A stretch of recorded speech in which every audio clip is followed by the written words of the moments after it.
Buramnya wajah Indonesia saat ini, terutama bagi hak perempuan dan anak-anak, karena kekerasan seksual terus saja menimpa dan mengancam perempuan dan anak-anak. Komnas HAM pernah mencatat tingkat kekerasan seksual di Indonesia semakin meningkat, terutama untuk perempuan dan anak-anak. Tingkat kekerasan ini bukan saja di tingkat domestik maupun di tingkat komunitas. Predator seks di Indonesia merupakan hal yang sangat tidak beradab, sebagaimana di sila kedua, yaitu kemanusiaan yang adil dan beradab. Untuk itu, setiap orang harus bebas dari ancaman seksual. Maka dari itu, seluruh rakyat Indonesia harus teredukasi dengan materinya bahayanya perlakuan kekerasan seksual. Untuk itu, lembaga masyarakat harus lebih mengedukasi pria maupun wanita.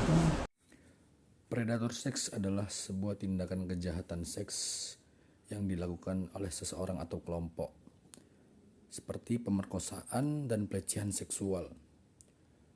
Kejahatan seks ini harus diberantas seadil-adilnya.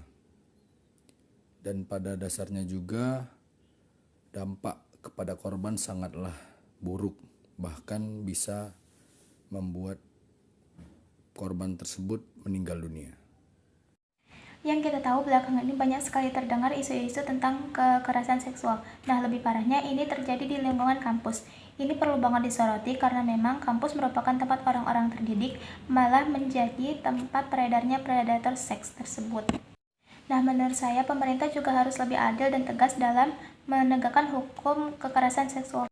Selain itu, di kampus juga perlu adanya sistem saling mendukung dan semangat bersama antara pendidik, pengurus kampus, dan mahasiswanya. Dalam beberapa kasus kita mendengar bahwa ada banyak mahasiswa dan mahasiswa yang mengalami pelecehan seksual ketika mengadakan bimbingan dengan tenaga pendidik maupun ketika ada urusan dengan para pemangku kepentingan yang ada di dalam lingkungan kampus mereka, tetapi sedikit dari mereka yang berani bersuara. Hal ini bisa melawan karena korban sangat takut untuk bersuara terhadap pelecehan seksual dan kekerasan seksual terhadap mereka alami. Menurut saya predator seksual ini sangat meresahkan sih, dan emang harus diberantas karena predator seksual ini kan seperti pemerkosaan dan pelecehan seksual yang dilakukan secara kasar layaknya predator, dan kebanyakan para korban ini wanita dan anak-anak. Dan yang saya lihat juga dari sifat dan ciri-ciri mereka ini sangat pintar, dalam arti mereka dapat memanipulasi dan mengeksploitasi para korbannya untuk melakukan apa yang mereka perintahkan, dan ini lebih ke arah yang seksual.